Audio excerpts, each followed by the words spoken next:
Hi everyone, सबसे पहले आप सभी को मेरा प्यार भरा प्रणाम। दोस्तों, कैसे हो आप लोग? स्वागत है आपका एक और नई वीडियो में, नए दिन की शुरुआत के साथ, सूरज की नई किरण के साथ और नए अनुभव के साथ। तो जैसे कि आप सभी लोगों को पता है कि मैं कोई मोटिवेशनल स्पीकर नहीं हूँ। जो भी मुझे अनुभव होता है वो मैं आप लोगों से बेसिकली साझा करती हूँ अपने वीडियो के माध्यम से। तो आज भी मैं लेके आई हूँ कुछ ऐसा ही टॉपिक जो हम सब लोगों की लाइफ में जो होता है, कॉमन होता है। वो है बोझ यानी कि फ्रस्ट्रेशन, जो कि हमारे दिमाग में होता है, दिल में होता है, शरीर में होता है और घर में होता है। फ्रस्ट्रेशन, कई टाइप के फ्रस्ट्रेशन हो सकते हैं। मुझे, आपको, आपके कलीग्स को, आपके पेरेंट्स को, किसी को भी हो सकते हैं। तो उम्मीद करूँगी कि मेरे वीडियो के माध्यम से आपको कुछ सीखने को मिलता होगा। तो वीडियो में देरी ना करते हुए शुरू करते हैं, है ना। तो जैसे कि आप सभी को पता है कि मेरी 2 बेटियां हैं। पहला का नाम शक्ति है, जो कि अभी 2 इयर्स की है, उसे जनवरी में 2 इयर्स कंप्लीट हुआ है। दूसरी का नाम है सादिका, जो कि अभी मात्र 5 मंथ 5.5 महीने के आसपास की है। दोनों फीड करते हैं, दोनों सेम टाइम सोते हैं, दोनों सेम टाइम उठते हैं। और कई चीज़ें ऐसी होती हैं, कई ऐसी क्रियाएँ होती हैं जो दोनों सेम टाइम करते हैं। तो इस बीच कई बार मुझे फ्रस्ट्रेशन होता है। इसी बीच आज मुझे एक अनुभव हुआ, जब मैं छोटी वाले को फीड करा रही थी। तो शक्ति जो है सोई थी और वो अचानक से उठ गई और उसको अर्ध निंद्रा हो गई, तो उसको भी फीड करना था। अब जब मैं छोटी को फीड करा रही थी तो शक्ति को जो है गुस्सा आ गया, क्योंकि उसको भी फीड करना था। तो मुझे गुस्सा आ गया, मैं तो चिड़चिड़ी हो गई, क्योंकि ना रात को नींद पूरी होती है ना दिन को नींद पूरी होती है। हो जाता है इंसान, कॉमन सी बात है। तो मैंने भी ये अपने आप में फ़ील किया कि मुझे बहुत चिड़चिड़ापन फील हो रहा था।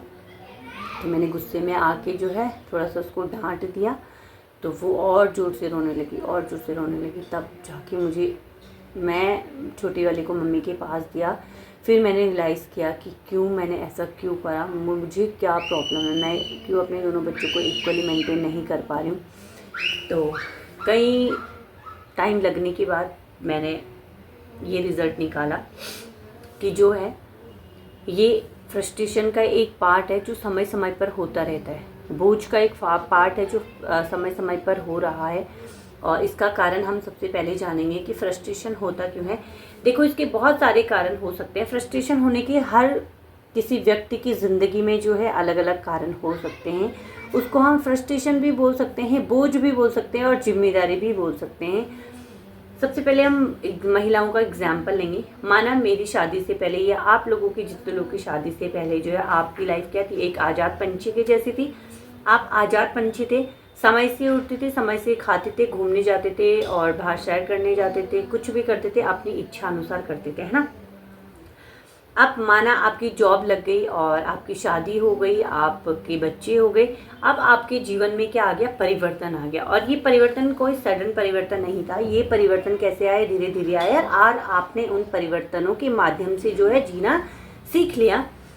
फॉर एग्जाम्पल्स, कोई गर्ल है, कोई टीनेजर है, वो पहले स्कूल जाती है, फिर कॉलेज जाती है, टीनेज एज में प्रवेश करती है, देन उसकी शादी हो जाती है। अब शादी से पहले की लाइफ और शादी के बाद की लाइफ को अगर हम कंपैरिजन करते हैं तो दोनों जीवन के 2 पार्ट हैं, लेकिन दोनों पार्ट में क्या है, जिम्मेदारियां अलग हैं, कार्य अलग हैं, क्रियाएं अलग हैं।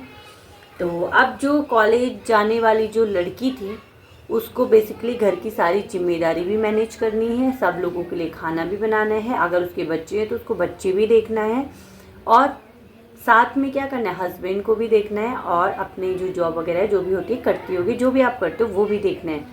तो क्या होता है कि हम पहले की तुलना में बाद में जो है अपने आप को समय नहीं दे पाते हैं। तो ये बनता है फ्रस्ट्रेशन का कारण। माना अपने मायके में, और जब हम टीनेज थे तो हम सुबह आराम से उठते थे, 9 बजे 10 बजे, जितने भी बजे आप उठते हो। शादी के बाद आपको सुबह 5 बजे उठना है। 5 बजे उठकर आपको अपनी दिनचर्या प्रारंभ करनी है, और रात को 10-11 बजे 12 बजे जाकर वो ख़त्म हो रही है। तो इस बीच जो ये 12 घंटे का जो समय बीतता है, इस बीच में कितने सारे फ्रस्ट्रेशन आपके जीवन में उत्पन्न हुए होंगे, है ना। कई बार आपने कंट्रोल भी किया होगा, कई बार आप रोए भी होंगे, कई बार आप मुस्कुराए भी होंगे, कई बार आपको बहुत ज़्यादा गुस्सा भी आया होगा। तो बेसिकली प्रॉब्लम्स देती है किसको जन्म, फ्रस्ट्रेशन को। प्रॉब्लम्स को हम फ्रस्ट्रेशन से कंपेयर कर सकते हैं टोटली। और प्रॉब्लम्स कई प्रकार की होती है, आप जानते हैं। सपोज दैट कि किसी को आर्थिक स्थिति की तंगी चल रही है। अब माना सैलरी कम है, 10,000 रुपये महीना सैलरी है, 10,000 में हमने क्या करना है, घर को भी देखना है, पेरेंट्स को भी देखना है, बच्चों की जो नीड है उसको भी फुलफ़िल करना है और वाइफ की नीड को भी फुलफ़िल करना है। अब आपके लिए कुछ नहीं बचता है। पहले आप जो 2 सिगरेट पीते थे, दारू पीते थे, आप अच्छी जगह खाना खाते थे, 2-3 हज़ार रुपये जो आप अपने को देते थे वो अब नहीं हो पा रहा है, वो बनता है फ्रस्ट्रेशन का कारण। अब आपका जीवन जो है परिवर्तन हो गया है। अब आजकल एक चल रहा है ये जो ऑनलाइन गेमिंग वगैरह चलती है, हम क्या करते हैं उस पर पैसे इन्वेस्ट कर देते हैं और इन्वेस्ट करने के बाद जब हमें कई सालों तक भी जो है वो नहीं मिलती तो हम क्या करते हैं, फ्रस्ट्रेशन के शिकार हो जाता है। फ्रस्ट्रेशन के शिकार होते होते हम कई बार ऐसे आत्महत्या जैसे कांड कर देते हैं। शादीशुदा लोगों की लाइफ में भी बहुत ज़्यादा फ्रस्ट्रेशन होता है। क्यों होता है वो मैं आपको बताऊंगी।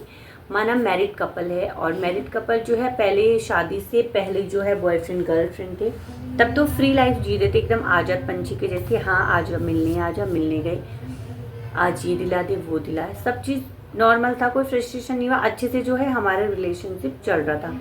लेकिन आफ्टर मैरिड क्या होता है, वो टाइम नहीं मिल पाता है और आपसी मतभेद रहता है, कहीं आर्थिक तंगी की वजह से, टाइम ना मिल पाने की वजह से, क्योंकि जो हाउसवाइफ है वो घर में बिजी है या ऑफिस गोइंग वाइफ है तो वो ऑफिस में बिजी है, हस्बैंड अपने कार्य में बिजी है, रात को आए दोनों ने खाना पीना खाया, थक के सो गए, टाइम मैनेजमेंट नहीं हुआ, आर्थिक तंगी है।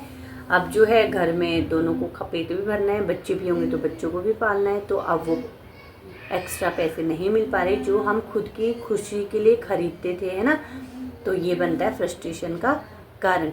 आप समझ गए होंगे कि हमारी ज़िंदगी में जो छोटी छोटी प्रॉब्लम्स हैं वो ये क्या होती है, फ्रस्ट्रेशन का कारण बनती है और उसको हम क्या करते हैं, कई बड़ी घटनाओं के द्वारा अंजाम देते हैं। लेकिन आपको ऐसा नहीं करना है। फ्रस्ट्रेशन को दूर करने के लिए हमें क्या करना चाहिए उसके बारे में अब हम बात करेंगे। कारणों के बारे में हमने बात कर दिया है कि कारण क्यों उत्पन्न होता है, बेसिकली है ना, नीड की वजह से, और नीड फुलफिल नहीं होती है तो क्या होता है, फ्रस्ट्रेट इंसान स्वतः हो जाता है। अब उस चीज़ को हमें फुलफिल कैसे करना है। अब माना आप फ्रस्ट्रेट हो, माना आपका बच्चा है और बार बार रोता है, वो करता है, तो आप फ्रस्ट्रेट हो जाते हो, नॉर्मल बात है, नॉर्मल सी बात है, इसमें कोई दुखद होने वाली बात नहीं है। लेकिन आपको उस समय क्या करना है, बच्चे को उस समय चुप कराना है, आराम से चुप कराना है। देन आपको जाना है साइलेंस जगह पे, माना अपने रूम में जाओ, आपका उस समय जो करने का मन करे वो करो। आपको रोने का मन करे रो लो, हंसने का मन कर रहा है हंस लो, गुस्सा करने का मन कर रहा है गुस्सा करो।